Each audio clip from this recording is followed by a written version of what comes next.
The knock came at 9:47 p.m. I wasn't expecting anyone.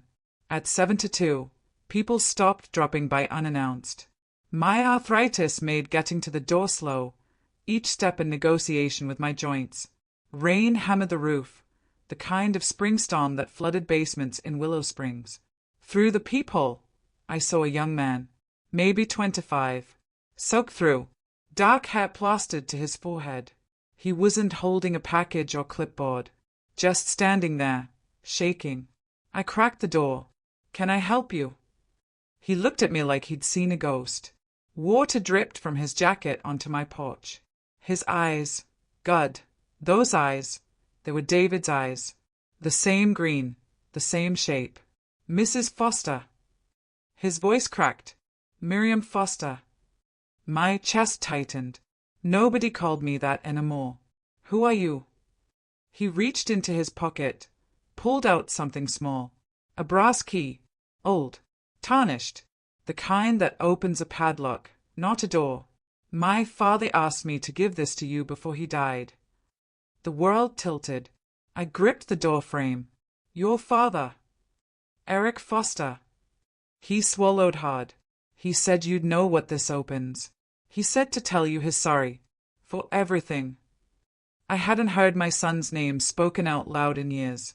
Hearing it now, from the stranger's mouth, felt like swallowing glass. "Eric's dead." The young man nodded. Rain pooled at his feet. 3 weeks ago. Liver failure. He was in a hospice in Montana. I was his roommate there toward the end. He talked about you. A lot. My hands wouldn't stop shaking. 25 years. 25 years of silence, of wondering, of hating him and missing him in equal measure. And now this boy stood on my porch with a key and a story about death. What does it open? He wouldn't tell me. Just said it was at a storage unit in Green Bay. Unit 47. Said you'd understand once you saw what was inside. I stayed at that key. It looked harmless. Just metal and rust. But I knew better. Nothing Eric touched was ever simple. I never imagined what I'd find behind that locked door. Before everything fell apart, we were happy. Really happy. The kind of happiness you don't appreciate until it's gone. David built our house in 1978. He was 26. I was 23. We'd been married 6 months. I remember watching him in the spring mud, laying foundation stones by hand. His brother Tommy had just died at the mill, crushed under a fallen beam, and David needed something to build. Something permanent. "This house is going to stand for 100 years, he told me, wiping sweat from his forehead. "Our kids will grow up here. Our grandkids too." Eric was born that September. 7 pounds, 10 ounces. Dark hair like David's, my stubborn chin. He screamed for 3 hours straight after delivery, and the nurses joked he had opinions. They had no idea. Our life in Willow Springs was simple. David worked at the paper mill, same place that killed his brother, but jobs were scarce. I stayed home with Eric, stretched every dollar, clipped coupons, made casseroles that lasted 3 days. We had church on Sundays, potlucks with neighbors, summer barbecues where David would flip burgers and Eric would chase fireflies until his legs gave out. Eric was smart. Too smart sometimes. At 5, he took apart our toaster to see how it worked. Never got it back together. At 8, he built a treehouse using scrap wood from the mill and David's tools. It had 3 levels and a rope ladder. The neighbor kids treated him like a king. But David saw something in him I didn't. A restlessness. An edge. "He needs structure," David would say after Eric got caught skipping school to explore the abandoned railway yard. "He needs discipline." I thought he needed freedom. Room to breathe. We fought about it, quietly, after Eric went to bed. David wanted rules, consequences, tough love. I wanted understanding. Patience. Maybe it was because I grew up in foster homes, bouncing between strangers who didn't care. I swore my child would always know he was loved. High school changed Eric. He started talking about leaving. "Mom, there's nothing in Willow Springs. I want to build things. Real things. Not spend my life in a mill. David took it personally. What's wrong with the mill? It put food on our table, paid for your clothes, your school. I didn't ask to be born into this, Eric shot back one night. He was 16, angry. You chose this life. I don't have to. David's face went red. You think you're better than us. I stepped between them. Stop, both of you. Eric stormed out, slammed the door so hard a picture frame fell off the wall. David sat at the kitchen table, head in his hands. I'm losing him, Miriam. He's just a kid. He'll come around. But David shook his head. No, he won't. Eric graduated in 2005, got a scholarship to a technical college 2 towns over. Engineering. David was proud, even if he didn't say it much. I thought college would be good for him, give him perspective. For a while, it did. He'd come home on weekends, help David with repairs around the house, tell me about his classes. He met a girl, Rachel. Quiet, studied nursing. She came to Thanksgiving dinner, helped me with dishes, called me Mrs. Foster like I was somebody important. David pulled me aside that night. She's good for him. Grounding. I agreed.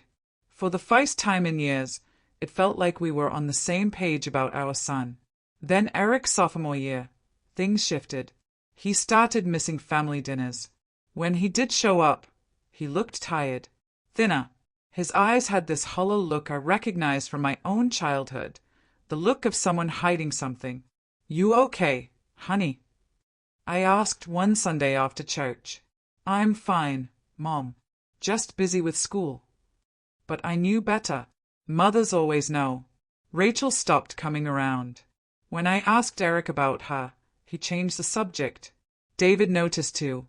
Started pressing him about grades, asking to see his transcripts. Eric got defensive. Why don't you trust me? Because you're lying, David said flatly. The fights got worse. Louder. Eric would leave for days at a time, not return my calls. Then he'd show up like nothing happened, grab clean clothes, disappear again. And me? I played referee, trying to keep the peace between the 2 men I loved most. I didn't realize our son had been hiding something from us. The phone call came at 2 a.m. on a Tuesday in March. I jolted awake, heart racing. David groaned beside me. Nobody calls at 2 a.m. with good news. Mom. Eric's voice was strange, high-pitched, scared. Eric? What's wrong? I need help. I'm in trouble. David sat up, switched on the lamp. What kind of trouble? Silence on the other end. Then, I owe people money. Bad people. I don't know what to do. My stomach dropped. How much? $5,000. David grabbed the phone. 5,000. For what? I can't explain right now. I need it by Friday or they're going to hurt me. I'd never heard Eric sound like that. Desperate. Broken. This wasn't teenage rebellion. This was fear. David's jaw clenched. You got yourself into this mess. You get yourself out.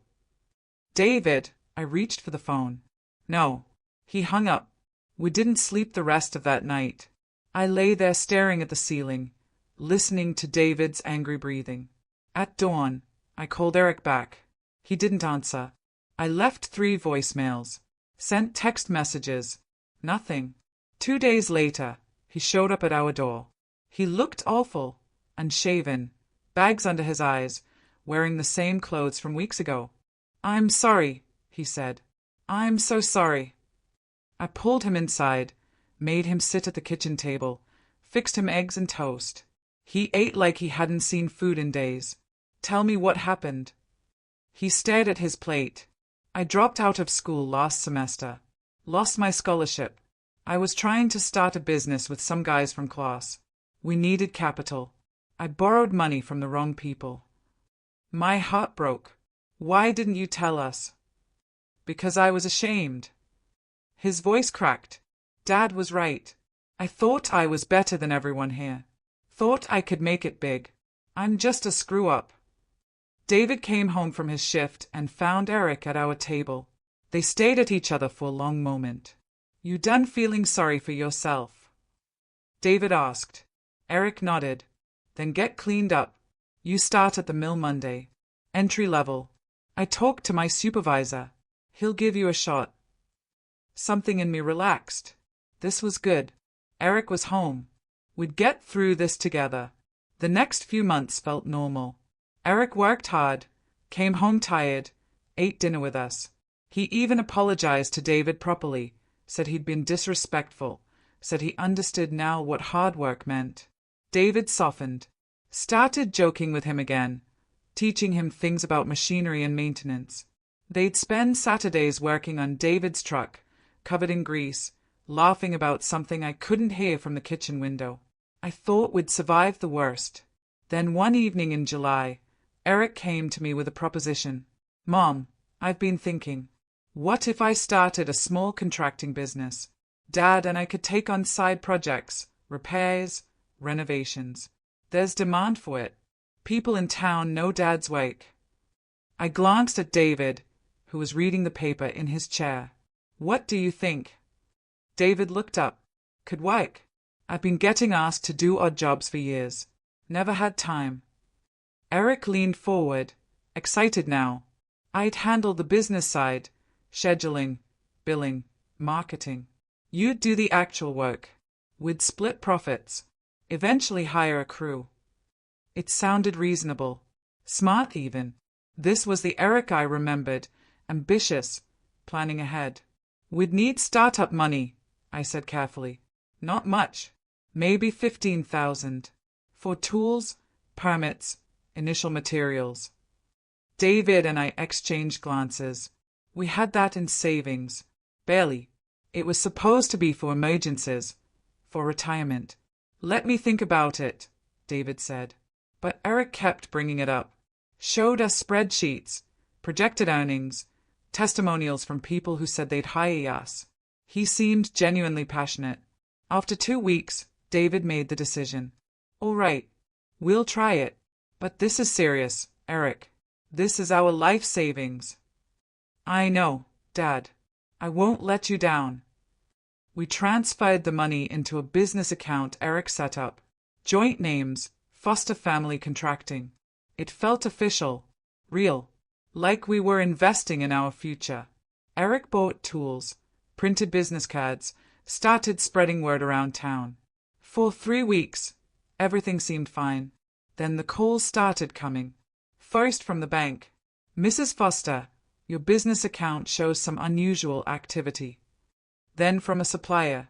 We haven't been paid for the lumber order. Is there a problem? I called Eric. No answer. Left messages. Nothing.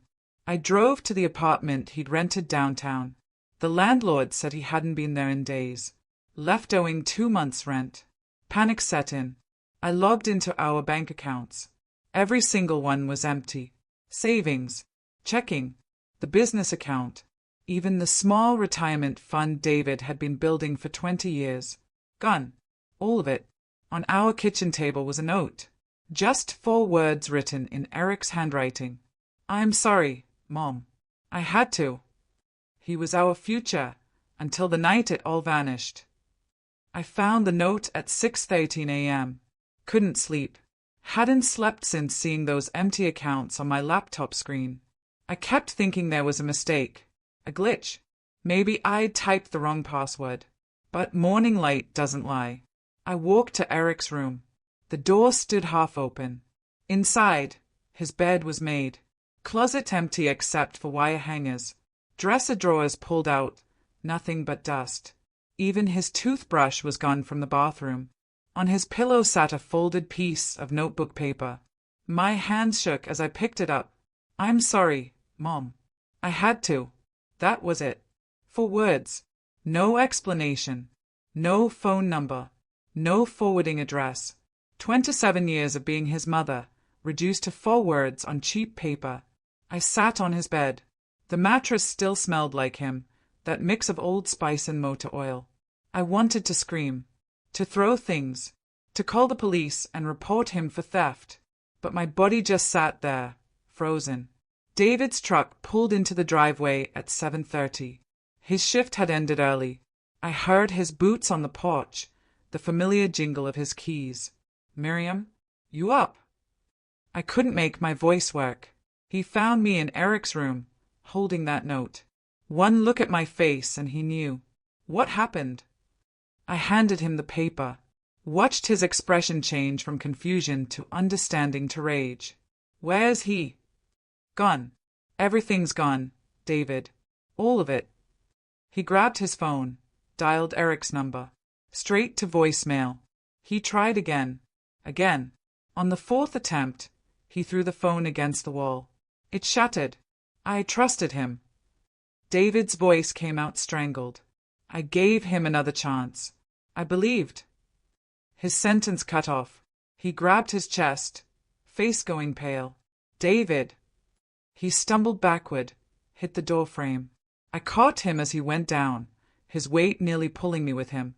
"Call ambulance." I ran for my phone. Hands wouldn't work right. Dropped it twice before managing to dial. Gave the address to the operator. Begged them to hurry. David lay on Eric's bedroom floor, gasping. His lips had gone blue. "Stay with me," I kept saying. "Please stay with me." The ambulance arrived in 8 minutes. Felt like 8 hours. They loaded him onto a stretcher. Started working on him right there in our driveway. Neighbors came out of their houses, watching. Mrs. Chen from next door put her hand over her mouth. I rode in the ambulance, holding David's hand. He was unconscious by then. A paramedic kept asking me questions I couldn't focus on. Does he have a history of heart problems? They found something last year. A defect. He was supposed to have surgery, but we couldn't afford. The machine attached to him started making different sounds.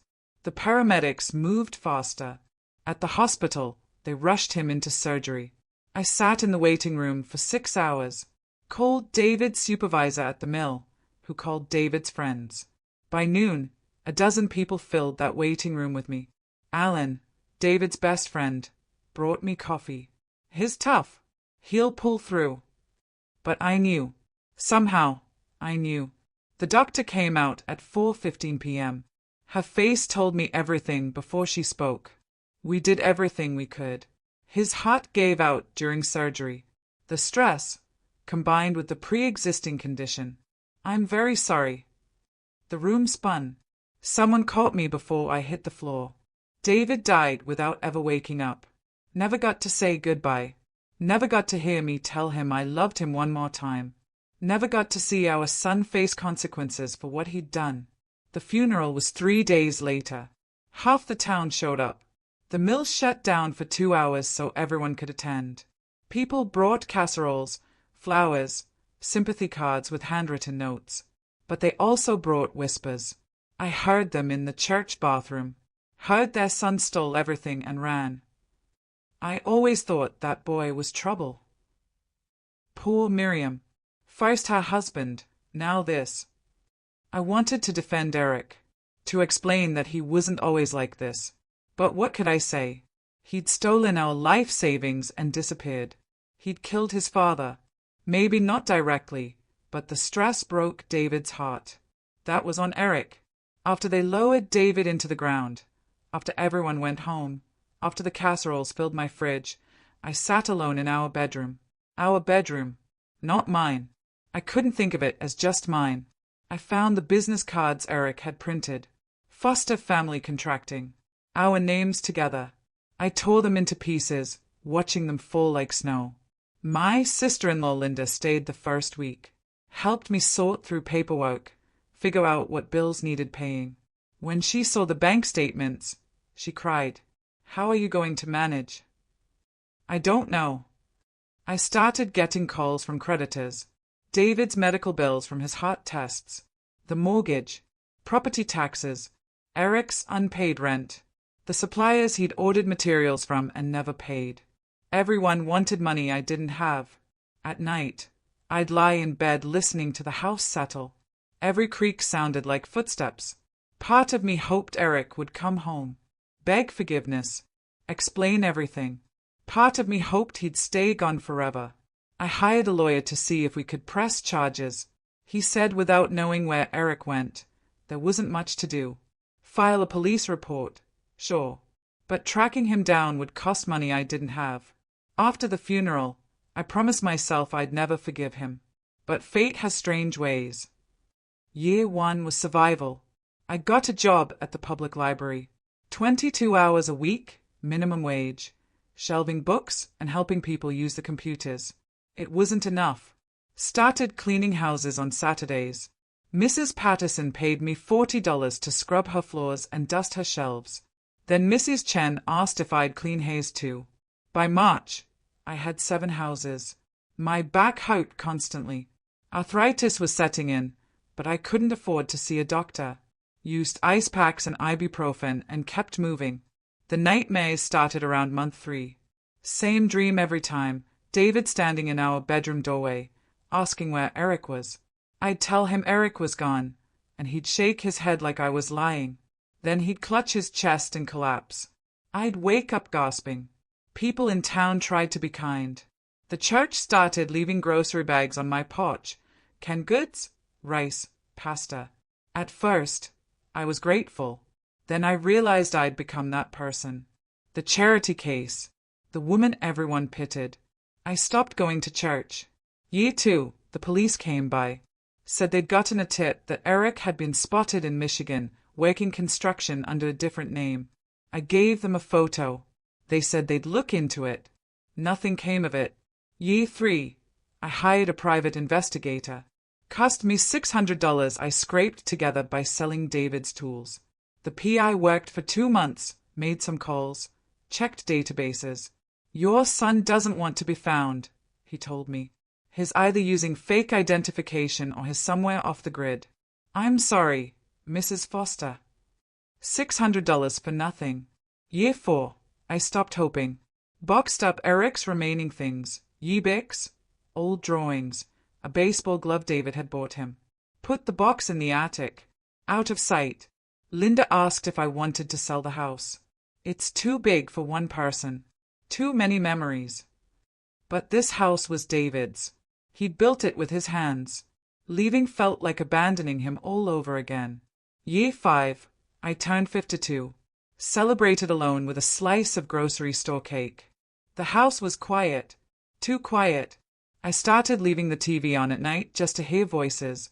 Mrs. Chen invited me to her grandson's birthday party. I went. Stood in her backyard watching kids run around, eating hot dogs, laughing. It hurt more than staying home. Year 6 brought medical problems. High blood pressure. Diabetes diagnosis. The medications cost more than I made in a week at the library. Started skipping doses to make them last longer. Year 7 changed everything. I came home from work on a Tuesday to find an envelope in my mailbox. No return address. Inside were 3 photographs.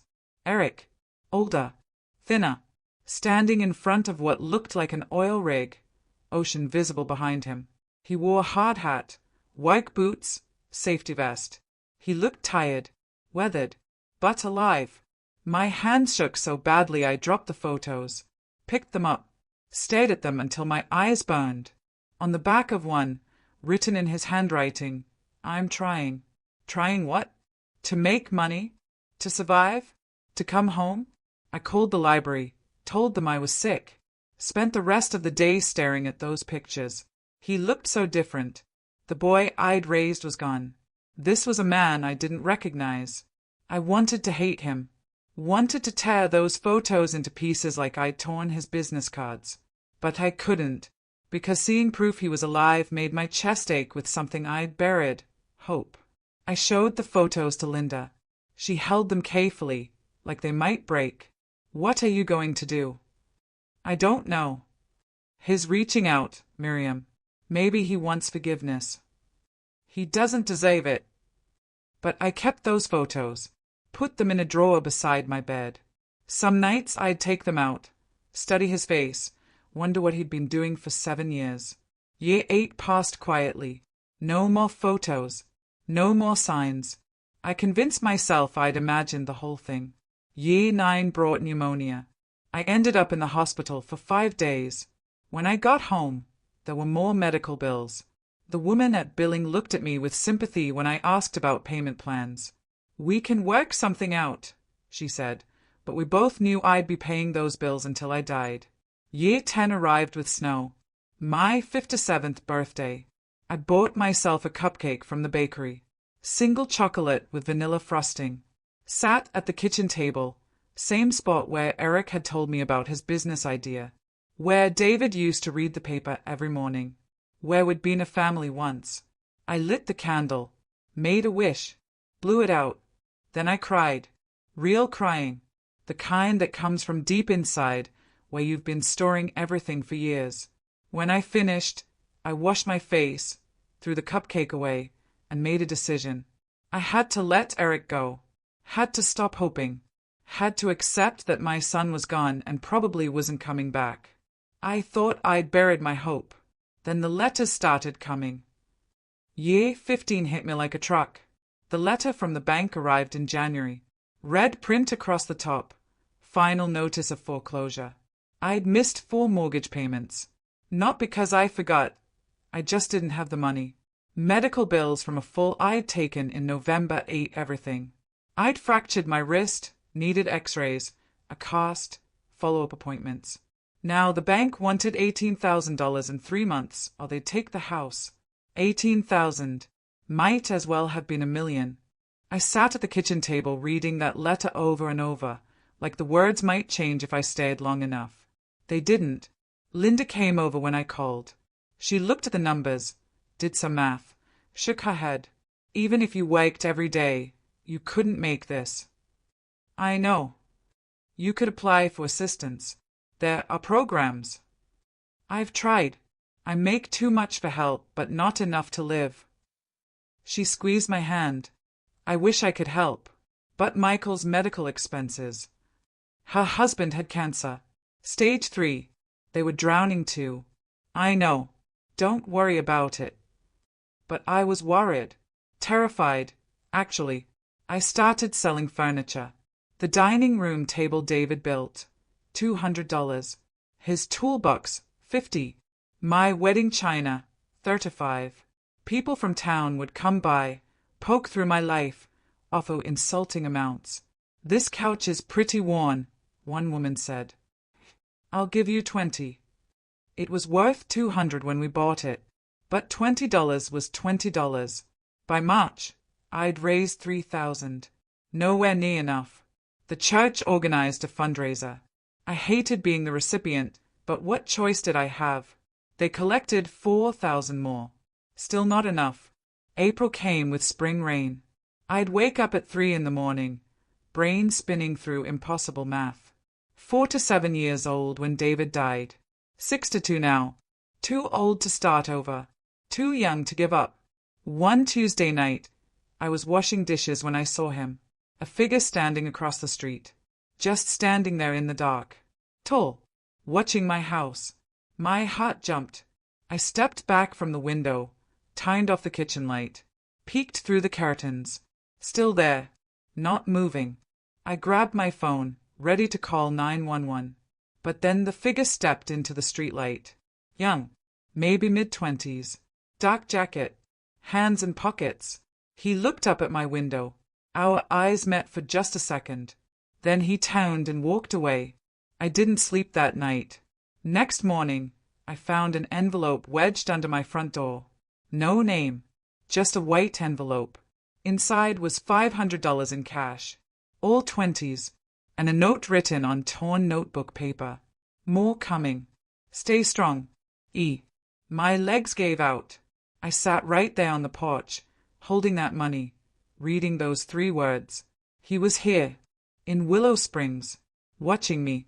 Part of me wanted to run into the street screaming his name. But another part, the part that had learned not to hope, stayed quiet. I deposited the money that afternoon. The bank teller counted it twice. Cash deposit? Would you like a receipt? Yes. I stayed at that receipt. Total in account, $7,843. Still needed over 10,000. More coming, the note said. I waited, checked under the door every morning, watched the street at night. Nothing. Week 2, another envelope. $300 this time. Different handwriting on the note. Almost there. But it wasn't Eric's writing. Someone else was delivering these. Week 3, $250. Week 4, nothing. The deadline came. I'd collected $9,000 total. The bank said it wasn't enough. They needed the full amount or they'd proceed with foreclosure. I begged. Literally begged. On the phone with some corporate office in Milwaukee, tears running down my face. Please, I'm trying. Just a little more time. I'm sorry, Mrs. Foster. The policy is clear. The money stopped coming as suddenly as it started.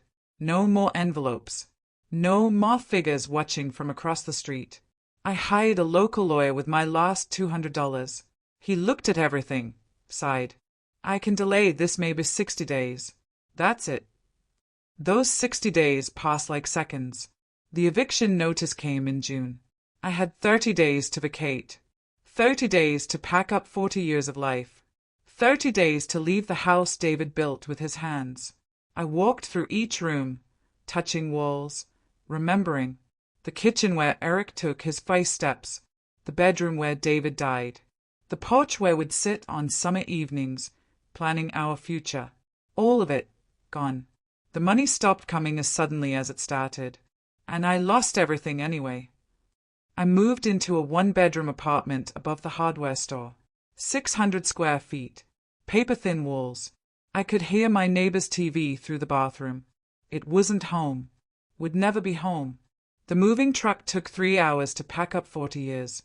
I kept only what fit, David's wedding ring, photo albums, my red notebook filled with unsent letters to Eric, a few dishes. The rest got donated or thrown away. Linda helped me unpack. We didn't talk much. What was there to say? Years 16 through 19 blurred together. I kept working at the library until my body gave out. Arthritis got so bad I couldn't shelve books anymore. They let me work the front desk instead, checking out books, answering phones. But my hands shook. I'd drop things, forget names of regulars I'd known for years. At 6 to 7, they suggested I retire. You've earned it, the head librarian said gently. Earned what? Poverty? Loneliness? Social security barely covered rent and medications. I ate 1 meal a day. Lost weight I couldn't afford to lose. Stopped going to the doctor because what was the point? My body was falling apart. Let it fall. That winter was the coldest I remembered. Snow piled 3 feet high. The apartment's heating barely worked. I wore 2 sweaters indoors, wrapped in blankets David's mother had quilted. One afternoon in February, I took the bus to the cemetery. David's headstone was half buried in snow. I brushed it off with my gloved hand. Sat down right there in the cold. I'm tired, I told him. I'm so tired of this. A crow cawed from a nearby tree. The only sound. Eric's never coming back. I know that now. Whatever he's doing, whoever he became, it has nothing to do with me. I'm just some woman he used to know. The wind picked up. I pulled my coat tighter.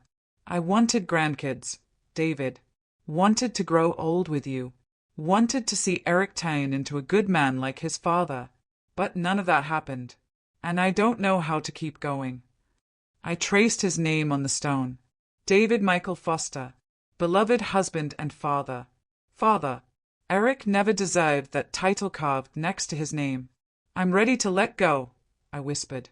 I think I'm ready to come be with you. I stopped writing in the red notebook after that. All those letters to Eric, pointless. He'd never read them. Probably wouldn't care if he did. Year 20 passed. Then 21. 22. My neighbor, Mrs. Kim, started checking on me. She was 7 to 9. From South Korea, barely spoke English. But she'd knock on my door with soup. Steamed dumplings. Rice cakes. We'd sit together watching Korean dramas with subtitles, not talking, just existing in the same space. It was enough. Year 23. I fell in the apartment, cracked 2 ribs, lay on the floor for 3 hours before Mrs. Kim heard me moaning through the wall. She called 911. At the hospital, a social worker asked if I had family. No. No one at all. No one. She made notes on her clipboard, probably flagged me as high risk. Another old woman dying alone. Year 24. I turned 71. Mrs. Kim made me a cake. We ate it in silence. She held my hand. Year 25 arrived quietly. I was 72 now. My apartment was clean. I had nothing to clutter it. No TV. Just a radio that played oldies. I'd listen to songs from the 60s while staring out the window at Willow Springs below. Sometimes I'd see young families walking past, parents holding children's hands. I'd wonder what Eric's life looked like now, if he had kids, if he thought about me. Mostly, I tried not to think at all. I'd made peace with dying in this apartment. Probably Mrs. Kim would find me. She'd call the right people. They'd clean out my things, donate what little I had left. That would be okay. I'd lived longer than I expected, survived more than I thought possible. Maybe that was enough. And then, on a Tuesday evening I'll never forget, my past knocked on the door. The knock came at 9:47 p.m. I'd already taken my blood pressure medication, changed into my nightgown, was settling in for the evening news. Nobody visited me this late. Nobody visited me at all. Through the peephole, I saw a young man, soaked from rain, dark hair, shaking. My first thought was to ignore it. My second thought was to call Mrs. Kim. But something made me open the door. Mrs. Foster. His voice cracked. Miriam Foster. Who are you? He pulled out a brass key. Old. Tarnished. My father asked me to give this to you before he died. The world tilted. Your father. Eric Foster. I grabbed the doorframe. 25 years. 25 years, and now this stranger stood on my doorstep saying Eric was dead. When? 3 weeks ago. Liver failure. Montana. The words hit like punches. Liver failure. Montana. Dead. Come in, I heard myself say. He stepped inside, dripping on my cheap carpet. I handed him a towel. He dried his face, his hand still shaking. Sit. He sat on my couch. I stayed standing. Needed the distance. Tell me everything. My name is Ethan. Ethan Foster. I'm 22. Eric was my father. The math clicked. Eric had a child. A son. My grandson. Where's your mother? Dead. She died when I was 3. Drug overdose. After that, it was just me and Dad. My chest tightened. Did he tell you about me? All the time. He talked about you constantly, especially at the end. About Wisconsin. About his childhood. About what he did. What he did. I laughed bitterly. You mean stealing everything we had? Killing his father? Ethan flinched. He told me all of it. And he was trying to make it right. 25 years too late. Ethan reached into his backpack, pulled out a folder. He wanted you to have these. Inside were photos. Eric at various ages. Older, grayer. Some showed him with a small boy, Ethan. Others showed him alone, working different jobs. Construction sites, oil rigs, fishing boats. He worked constantly, Ethan said. Every job he could get. He never kept anything for himself. Just worked and sent money. Sent money where? To you. For 15 years, he sent cash. Through different people so you wouldn't know it was him. He paid your mortgage as long as he could. Paid bills. But it wasn't enough. My throat closed. Those envelopes. The figure watching from the street. That was Eric. He was here. In Willow Springs. No. He sent others. He couldn't come himself. He said he didn't deserve to face you. He was right. Ethan's jaw tightened. He looked so much like David in that moment, same stubborn set to his shoulders. Look, I know you're angry. Angry. My voice rose. My husband died because of what Eric did. I lost everything. Spent 25 years wondering if my son was alive or dead. And you show up talking about money he sent? That doesn't fix anything. I know. Ethan's eyes filled with tears. He knew that too. That's why he never came back. He said the best thing he could do was stay gone. Then why are you here? Because he wanted you to have this key. He held it out. He said it would explain everything. That you deserved to know the truth. What truth? What could possibly explain stealing from your own parents? He said you'd understand when you opened the storage unit. What storage unit? In Green Bay, Unit 47. He's been paying for it in cash for 25 years. Everything's in there. Letters, documents, records of everything he tried to do to make it right. I stayed at that key. It looked harmless. Just old brass and rust. I don't want explanations, I said quietly. I want my husband back. I want those 25 years back. I want to not be 72 and alone in this apartment. I can't give you that. Ethan wiped his eyes. Neither could he. But he wanted you to know he never stopped trying. He never forgave himself. It ate him alive until the very end. Good. The word came out harsher than I meant. But I didn't take it back. Ethan stood. I'll leave the key with you. The address is written on the back of this card. If you decide to go, I'll drive you. If you don't, I'll understand. But he was my father, and despite everything, he loved you. That's worth something. He set the key on my coffee table, set down his phone number too. I'm staying at the motel off Highway 41 for a few days. Call if you change your mind. He left. The door clicked shut behind him. I sat down, picked up that key.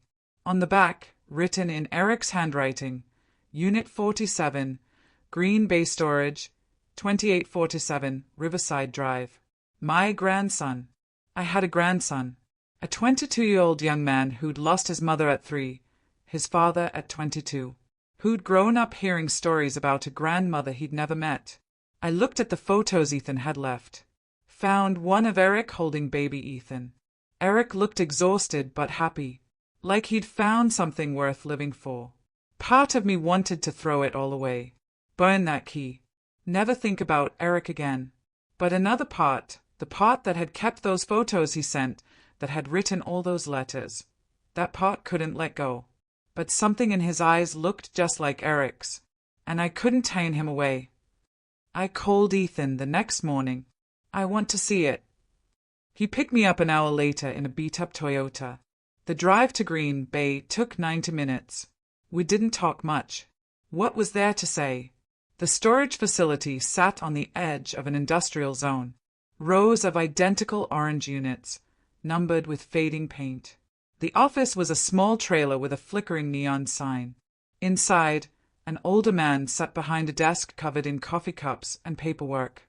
Help you? I showed him the key. Unit 47. He squinted at it, then at me. That's the foster unit. Been paid for 25 years. Always cash. Delivered by different people, but always on time. Did you ever meet the man who rented it? Once. Long time ago. Quiet guy. Said it was important the unit never be opened except by family. That's me. I'm family. He nodded, grabbed a clipboard. Need your ID. I showed him. He made me sign a form. Down the main row, turn left at Unit 30. Can't miss it. The facility smelled like rust and oil. Our footsteps echoed. Ethan walked beside me, carrying a flashlight. Unit 47 was at the end, bigger than the others. The lock was heavy-duty, barely corroded despite the years. You ready? Ethan asked. No, I wasn't ready, but I nodded anyway.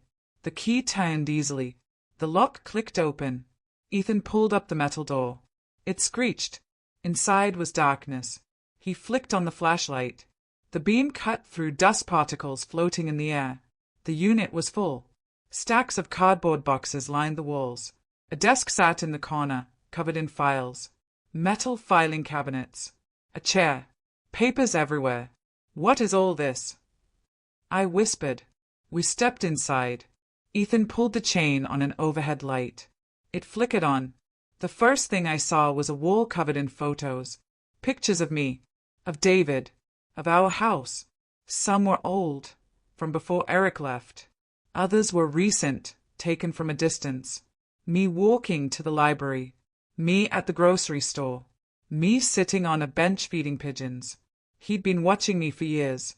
"This is creepy," Ethan muttered. But I understood. Eric had been keeping track. Making sure I was alive. Safe. As safe as I could be. I moved to the desk. Found a ledger book. Opened it. Pages and pages of numbers. Dates. Amounts. All handwritten. March 2008. Sent $500 through J. Martinez. April 2008. Sent $300 through L. Chen.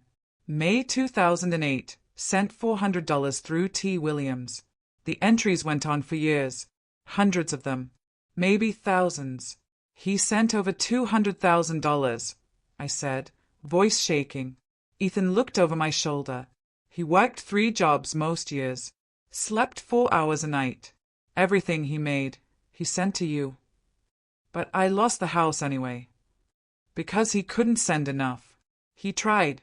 God, he tried so hard. But it wasn't enough." I opened the filing cabinets.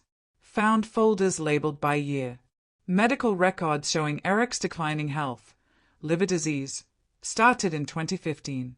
Progressed slowly. He kept working anyway. Found letters he'd written but never sent. Dozens of them. All addressed to me. "Dear Mom, I know you hate me. I hate me too. I can't tell you why I took the money. Not yet. But I'm trying to fix it. I'm trying to make it right." Another from 2012. "Dear Mom, Ethan asked about you today. He's 8 now. Smart kid. Reminds me of Dad. I told him you're the strongest person I ever knew. He wants to meet you someday. I hope he gets that chance." And one from 2023. Just 2 years ago. "Dear Mom, I'm dying. The doctors say I have 2 years, maybe 3. I'm scared. Not of dying. I deserve that. But of leaving Ethan alone. And of you never knowing I tried. I really tried." My hands wouldn't stop shaking. Ethan pointed to a large box in the corner. It had my name carved into the wood. "Miriam Foster. He made that himself," Ethan said. "Worked on it for months. Said it was the most important thing in here." I walked to it. Knelt down. The lid was hinged. I opened it. Inside were stacks of envelopes. All addressed to me. All sealed. And on top, a larger envelope marked "Read this first." My heart pounded so hard I thought it might stop. I picked up that envelope. It was thick, heavy, something substantial inside. At first, I thought it was empty. Then I saw the box with my name carved into it. I looked at Ethan. "Did you read any of this?" "No. He said it was private. Between you and him." I stood up, holding that envelope. 25 years of questions. 25 years of anger and grief and confusion. All the answers were right here in my hands. "I need to read this alone," I said. Ethan nodded. "I'll wait in the car. Take your time." He left. The unit door stayed open, letting in gray daylight. I sat in Eric's chair at his desk. Opened the envelope marked "Read this first." Inside was a letter. 12 pages. Front and back. Eric's handwriting. It started with 3 words. "Mom, I'm sorry. Mom, I'm sorry." I know those words mean nothing. I've known that for 25 years. But I need to say them anyway, even if you never read this. I took $47,000 from your accounts. That's the number. Not 15,000 like I told you. I lied about that too. I transferred it out in pieces, small enough you wouldn't notice right away. I thought I had time to fix it before you found out. I was wrong about everything. You want to know why? Everyone does. The truth is uglier than you think. Rachel got pregnant our sophomore year. We panicked. She wanted to keep the baby, but we had no money, no plan. I dropped out to work, tried to support us both. But jobs didn't pay enough. We got behind on rent, utilities, everything. A guy at the mill, Danny Ortiz, he offered me a way out. Easy money, he said. Just deliver packages. I knew what was in them. I'm not stupid. But I was desperate, and stupid are close neighbors. I made $2,000 in 3 weeks. It felt like winning the lottery. Then Danny's boss wanted more. Bigger deliveries. Riskier routes. I said yes every time because Rachel was showing and we needed a crib, diapers, doctor visits.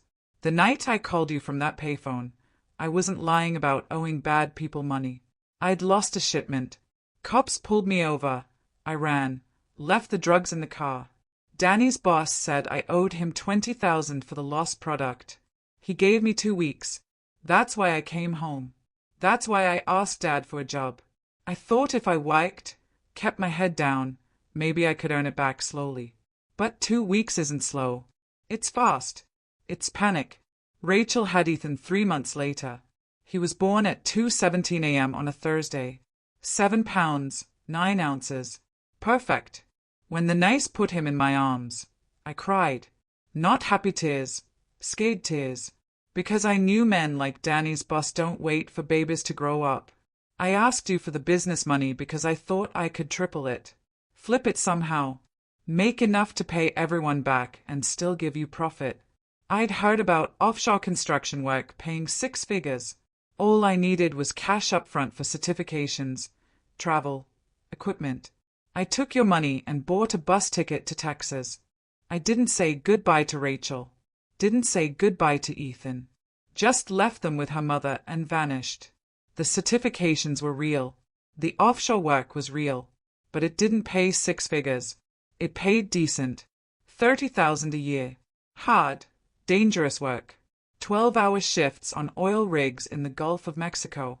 I sent money to Rachel every month. For Ethan. For diapers and formula and rent. Then I sent money to you. Whatever was left. It wasn't much. A few hundred here and there. I used other people's names so you wouldn't know it was me. I couldn't face you. Couldn't admit I'd taken everything and still couldn't fix it. Dad died and I wasn't there. I found out 3 weeks later. A buddy from the rig showed me an obituary he'd found online. David Foster, 52, passed suddenly. Survived by his wife, Miriam. No mention of a son. I deserved that. I worked harder after he died. Picked up every shift available.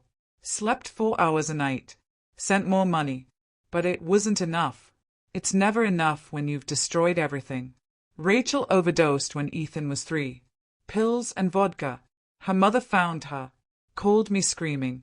Said I'd killed her daughter by abandoning her. She was right. I came back for Ethan. Took him to Montana where I'd gotten construction work. Raised him alone. He doesn't remember Rachel much. I told him stories. Showed him pictures. Tried to keep her alive for him. I also told him about you. About how you took me in when I was Eric the foster kid bouncing between homes. How you loved Dad so completely it scared me sometimes. How you made the best apple pie in Wisconsin and sang off-key to the radio. Ethan wanted to meet you. I said someday. Kept pushing it off. Because what do you say? Hi, Mom. This is your grandson. Sorry about destroying your life. The storage unit has everything. Receipts proving I worked. Bank statements showing where the money went. Letters I wrote but never sent. There's also an account. It's in your name. I opened it 15 years ago. Put whatever I could into it whenever I could. The balance should be around $125,000 by now. But life got expensive. Ethan needed braces, school clothes, books. I got sick 6 years ago. Liver disease. The doctors said it was from all the years working with chemicals on the rigs. Maybe. Or maybe it was punishment. I kept depositing when I could. But the deposits got smaller. Then they stopped. The account has $47,000 now. It should be yours. All yours. No strings. I put it in your name so if anything happened to me, you'd get it automatically. But banks are slow. Bureaucratic. I'm writing this so Ethan can help you access it faster. I know $47,000 doesn't replace $47,000 stolen. Doesn't replace Dad. Doesn't replace 25 years. Math doesn't work that way. But it's something. It's proof I tried. Even if trying isn't enough. I'm asking you to forgive me through Ethan. He's good, Mom. Better than I ever was. He works hard, tells the truth, treats people right. He's everything I should have been. He deserves to know where he came from. He deserves to know you. I told him you were the strongest woman I ever knew. That you survived things that would break most people. That you turned pain into stubbornness and kept going when giving up made more sense. I told him I was the weakest man. That I ran from every hard thing. That I hurt everyone who loved me. Both things are true. I'm sorry I never came home. I'm sorry I was a coward. I'm sorry Dad died thinking I didn't love him. I loved him so much it hurt. I loved you so much I stayed away. Tell Ethan about the forts I used to build in the backyard. Tell him I was good once, before I ruined everything. Tell him his grandmother is the reason I kept trying, even when trying felt impossible. Eric, I read the letter 4 times. By the 3rd time, I couldn't see the words through my tears. He'd tried. For 25 years, he'd tried. It didn't fix anything. Didn't bring David back. Didn't erase the pain. But it meant something. I wiped my face, looked through the rest of the box. Found bank statements confirming the account. Found photos of Eric with baby Ethan, exhausted but smiling. Found receipts from hardware stores, grocery stores, school supply shops. Evidence of a life lived frugally, every dollar stretched. Found more letters, dozens of them, all unsent. Then at the very bottom, I found something else. But there was one more thing in the box I wasn't prepared for. Legal documents. Thick stack of them, bound with a rubber band. I pulled them out, squinting at the small print. Loan agreements. All signed by Eric Foster. Co-signed by someone named Marcus Chen. The first loan, $15,000. Dated 2010. Purpose listed as debt consolidation and family support. The second, $8,000. Dated 2012. The third, $12,000. Dated 2015. My hands shook as I flipped through page after page. Marcus Chen had loaned Eric over $40,000 across 5 years. The terms were steep, 12% interest, monthly payments of varying amounts. Attached was a payment ledger in Eric's handwriting. He'd been paying Marcus back. Slowly. 500 here, 300 there. By 2020, he'd paid back $32,000. Then the payment stopped. A sticky note was attached to the last page. Marcus has been covering storage units since 2020.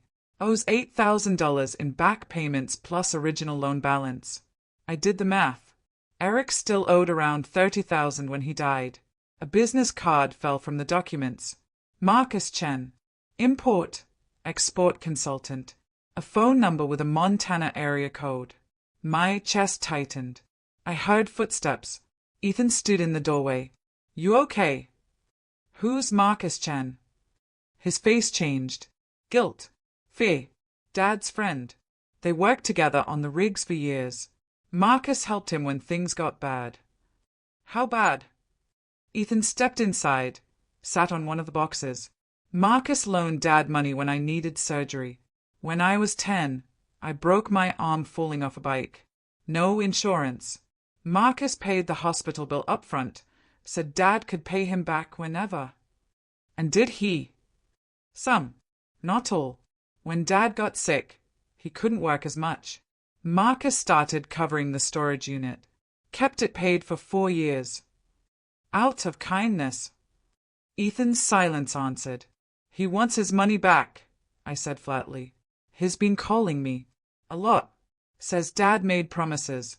Says he needs to be made whole. How much? 30,000. I closed my eyes. The account had 47,000. If I paid Marcus, I'd have 17 left. Barely enough to cover my own debts. Certainly not enough to live on. Why didn't you tell me? Because I was hoping I could handle it myself. I've been working 2 jobs since Dad died. Saved $3,000 so far. But Marcus says he's done waiting. He gave me 2 weeks to come up with the full amount or he's taking legal action. Against who? Eric's dead. Against the estate, which means anything Eric owned, including the storage unit contents, including the money in that account. My stomach dropped. He can do that. His lawyer says yes. The loans are legally binding. Co-signed means if Eric can't pay, the debt transfers to his estate. And technically, I'm the heir. 22 years old, working 2 jobs, drowning in his father's debts, just like Eric had drowned in his own mistakes. Give me his number. Mrs. Foster. Give it to me. Ethan handed over the business card. I pulled out my phone. My fingers barely worked. Took 3 tries to dial correctly. It rang twice. Marcus Chen. His voice was flat, professional, cold. This is Miriam Foster, Eric's mother. Silence. Then, Mrs. Foster, I've been expecting your call. Ethan told me about the money. Good. Then we can settle this quickly. I need $30,000 within 2 weeks. Wire transfer or cashier's check. That's everything Eric saved. Everything he tried to leave me. Not my problem. Your son made promises. I kept mine. He didn't. My jaw clenched. He was sick. He was dying. And I was covering his expenses for 4 years. The storage unit. Legal fees to set up that account for you. I've been patient, Mrs. Foster. But patience has limits. What if I can't pay? Then my lawyer files a claim against the estate. We'll get what we're owed one way or another. But legal action means fees. Court costs. That'll eat into what's left. You'll end up with nothing, and I'll still get paid. You take everything from a dying man's family. Your son took from his family. I'm just trying to survive, same as you. The line went quiet except for his breathing. You have 2 weeks, Mrs. Foster. After that, my lawyer handles it. He hung up. I sat there holding my phone, staring at Eric's letter on the desk. All that work. All those years. And now someone else would take it. Ethan touched my shoulder. I'm sorry. I should have told you sooner. It's not your fault. I can get a loan. Find more work. I'll figure it out. No. My voice came out sharp. You're not paying for his mistakes. Or mine. Then what do we do? I looked at the carved box with my name on it, at the letters Eric never sent, at 25 years of trying compressed into cardboard and paper. I had to make an impossible choice, keep the house David built, or honor the man who helped my son survive. I didn't sleep that night. Lay in my apartment bed staring at the ceiling, running the numbers over and over. 47,000 minus 30,000 equaled 17,000. Subtract back taxes. Subtract repairs. Subtract medical bills. I'd have maybe 8,000 left. Maybe. Not enough to buy a house. Barely enough to survive another year. But if I didn't pay Marcus, lawyers would take everything. Court fees would drain the account. Ethan would inherit nothing but debt. At 3 a.m., I made my decision. Called the bank when they opened at 9. Transferred $30,000 to Marcus Chen's account. Watched my balance drop to $17,000. Marcus called an hour later. Payment received. We're square. He didn't say thank you. Didn't acknowledge what that money cost. Just confirmed receipt and hung up. I called Ethan. It's done. You paid him. Yes. But your house was already gone. This way, you don't inherit his debts. Silence on the other end. Then, what will you do now? Same thing I've always done. Survive. That afternoon, Ethan picked me up. We drove to the cemetery. Spring had turned the grass bright green. Flowers bloomed along the paths. David Stone looked smaller than I remembered. Or maybe I'd just gotten used to grief. I knelt down, brushed dirt off his name. I forgave him, I said quietly. I forgave our boy. I hope you can too. Ethan stood behind me. I could hear him breathing. He tried, David. For 25 years, he tried to fix what he broke. It wasn't enough, but he tried. A breeze moved through the trees. Somewhere a bird sang. I'm tired of being angry, tired of hating him. I just want peace. I stood up, my knees protesting, turned to Ethan. I have something for you. From my purse, I pulled out David's watch. Silver, scratched from years of work. It had stopped at 4:17, the exact time he'd died. This was your grandfather's. His father gave it to him. He gave it to Eric on his 16th birthday. Eric left it behind when he ran. Ethan took it carefully. It's broken. I know, but maybe you can fix it. Or just keep it broken. Either way, it's yours now. His eyes filled. I wish I'd met him.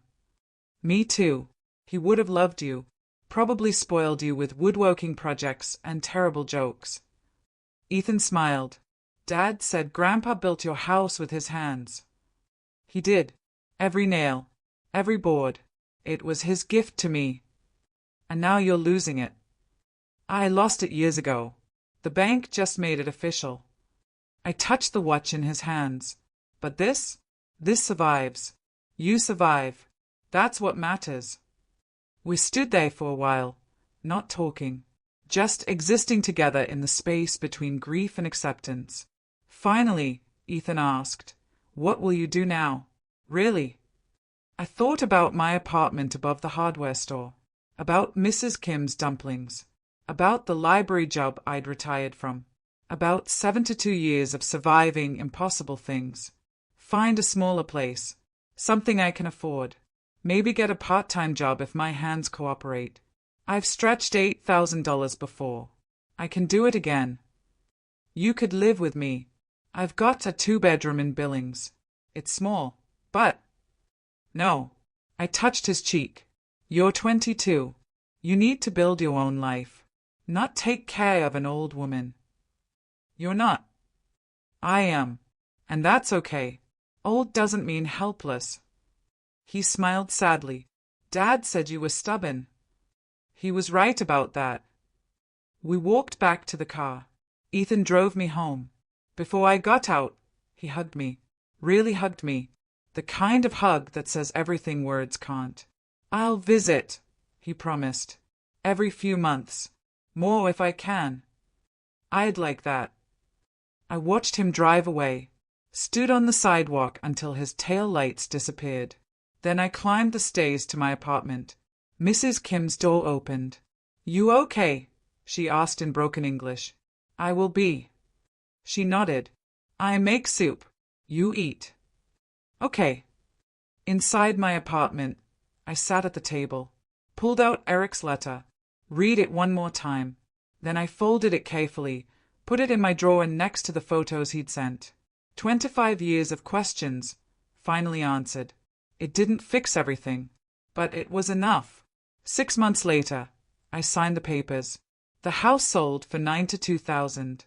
After paying off what I owed the bank, I walked away with $14,000.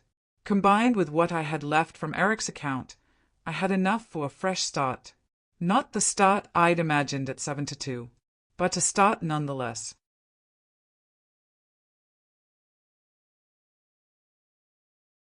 My new apartment was on the second floor of a converted Victorian on Maple Street. 1 bedroom, small kitchen, windows that actually opened. The landlord, a woman named Teresa, knocked $50 off the rent when she learned I was a widow. My mother was alone too, she said. I know how hard it is. The first night in the new place felt wrong. No creaking stairs, no memories pressed into the walls. Nothing David had touched, but also no ghosts, no echoes of arguments, no empty rooms where son used to sleep. I unpacked slowly, set up my small table, Hung pictures of David and young Eric. Put the red notebook on the shelf. Closed, finally closed, next to the carved wooden box. Mrs. Kim visited the next day with soup. She looked around, nodded approval. Good place. Fresh start. She was right. Ethan called that evening. How's the new apartment? Quiet. Clean. Mine. I'll come visit this weekend. I'll bring groceries. He kept that promise. Every weekend for 6 months, Ethan made the drive from Billings. We'd cook together, David's recipes that I remembered by heart. Pot roast with carrots, apple pie from scratch, meatloaf that never came out quite right, but we ate anyway. I taught him how David used to measure ingredients without measuring cups. Handful of this, pinch of that. Cooking isn't about precision. It's about feeling. Ethan would laugh. Dad tried teaching me to cook. Everything came out burnt. He got that from me. I was terrible when your grandfather and I married. He taught me patience. We'd eat at my small table, talking about everything and nothing. Ethan told me about his job, his apartment, a girl he'd met at work. I told him about Teresa fixing my leaky faucet, about Mrs. Kim's Korean dramas, about the book club I'd joined at the library.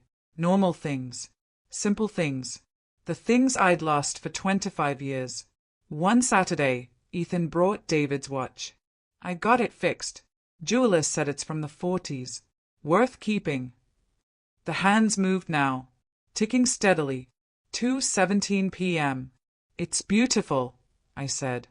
I wear it every day. Reminds me I come from people who built things, who kept promises. He paused, who forgave even when it cost them everything.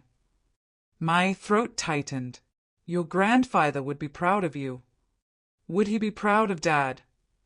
I thought about that, really thought. Eventually, maybe not right away. But David loved hard and forgave slowly. He would have come around. Ethan nodded, satisfied. Before he left that day, he hugged me at the door. Love you, Grandma. First time he called me that. First time anyone had in 72 years. Love you too. I watched him drive away. Then I went inside, made tea, sat by the window. The red notebook sat on the shelf. I'd written the last entry 2 weeks after paying Marcus. It said simply, I forgive you, Eric. Rest now. Sometimes forgiveness doesn't come with a happy ending. Sometimes it just comes with peace. I lost my son twice. Once when he stole everything. Once when he died trying to make it right. But I found him once. In letters. In receipts. In 25 years of trying.